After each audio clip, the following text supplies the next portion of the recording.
This is artifact work number one.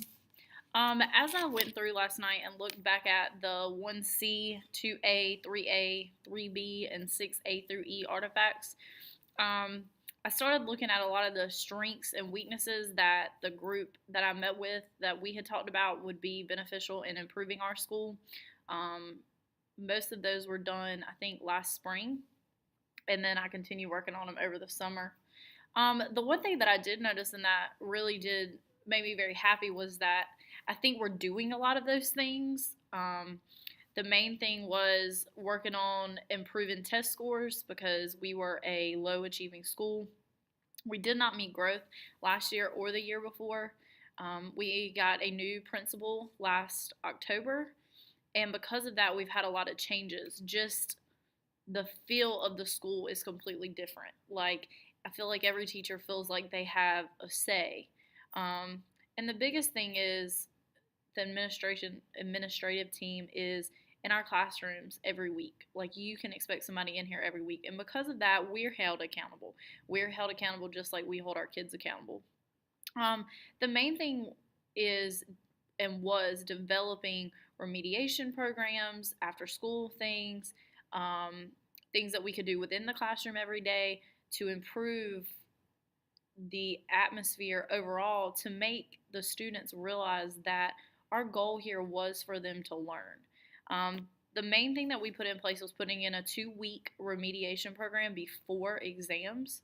So when we came back from Christmas this year, we had 2 weeks of remediation, and that took place after first period for about 35 minutes, and then kids moved on to second period. And what that focuses on is our 3 EOC classes: Math 1, English 2, and Biology.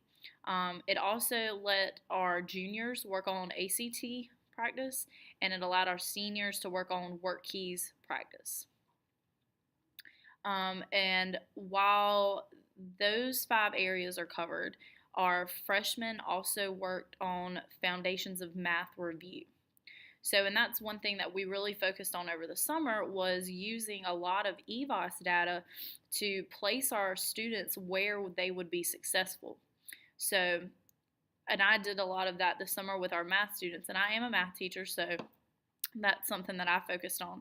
We ended up creating 5 year-long Math 1 classes, and the argument for that was always that, your higher students, if that's what you want to call them, get a year to take Math 1 in the 8th grade.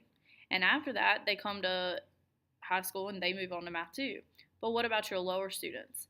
And so because of that, your low students were coming to high school and they were only getting a semester. And I've always had an issue with that because you're not helping those students. If that was the case, they need to take it in 8th grade and let your higher level kids wait until high school. So we created 5 year-long Math 1 classes. And doing that, we used EVOS data. And we've also started using EVOS data to help us with science. We've pushed biology to a junior level class. They take earth science as freshmen, and then from that, to determine whether they take chemistry or physical science, they're using Math 1 predictor or EOC scores to determine whether they would be better suited for chemistry versus physical science. And that's some of the stuff that we've started doing just to, not only help our school scores, because that is a goal, but to make sure that our students are set up to be successful. I mean, you don't want a student that's made a 1 in Math 1 taking an honors chemistry. That's not going to help them. Another thing that we've started doing, and I created Google Docs and stuff for students to for teachers to use. We do ACT or work keys, depending on what students you have, bell ringers or exit ticket, however a teacher chooses to use them, every day in our classrooms. So my third period is an honors Math 2. About half of them are sophomores. So they will all take the ACT next year. So every day is a bell ringer. They get 3 ACT questions, and we go over them. I know last semester I used work keys because I had seniors, and a lot of teachers have been using them. That's something that as administration goes through and does walkthroughs that they're looking for. Another big focus that we had was effectively creating and using professional learning communities. That's something that we always kind of said, oh, well, we have a PLC, but not after doing the research on PLCs, we were not doing a PLC effectively so that it was even worth our time.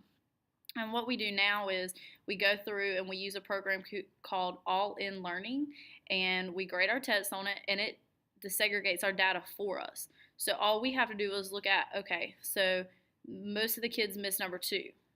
Well, which answer did they pick? Why? And that's also something that we can go through with the students so that way they understand this is a common mistake, and then hopefully they're not making that same common mistake again. Another thing that we've started doing effectively is monthly professional developments. We focused on reading data, writing essential questions, using activating strategies, things that are going to get our class going in the right direction, and things that administration is looking for when they do their walkthroughs. Another thing that we've started doing is to get more connected to the parents. We gave out a sheet at the beginning of the year, and there was an incentive that if you brought it back by a certain date, you could have a jeans day on a Friday. We do have uniforms, so we use jean days as a lot of incentive for these students. And because of that, we've been able to get some really good working phone numbers, and that was a problem before. You had 5 phone numbers in the system, and you couldn't get up with anybody. So that's been a plus. We've had a graduation coach. We send her academic progress reports. Every time we send home progress reports, any student that's failing, she gets a form on it, and she makes contact, which has helped take a lot of pressure off teachers.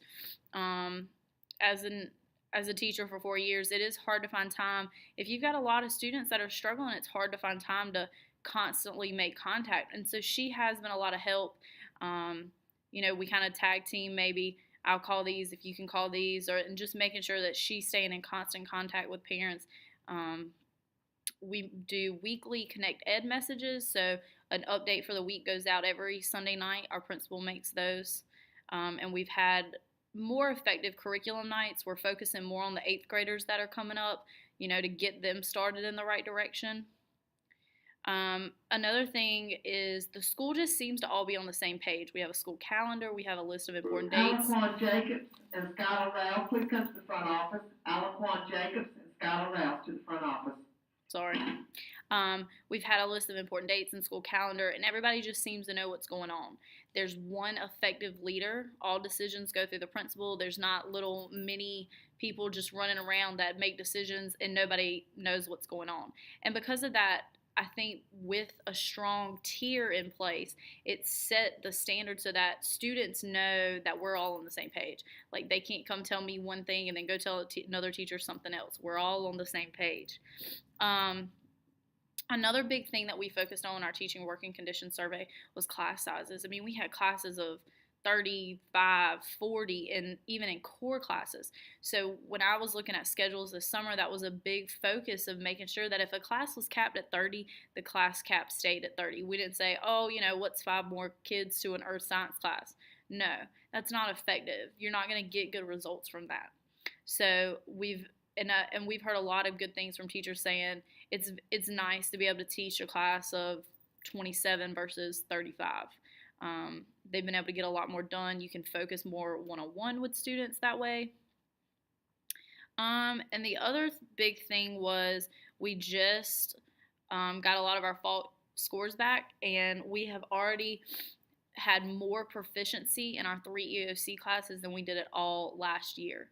So that was a big goal for us, and we were really excited when we got all of our scores back about a week ago, that we've already had more proficient students than we did at all last year. And we still have 4 Math 1s that have to test, and probably 2 or 3 biologies, and you'll have 2 or 3 more English 2s.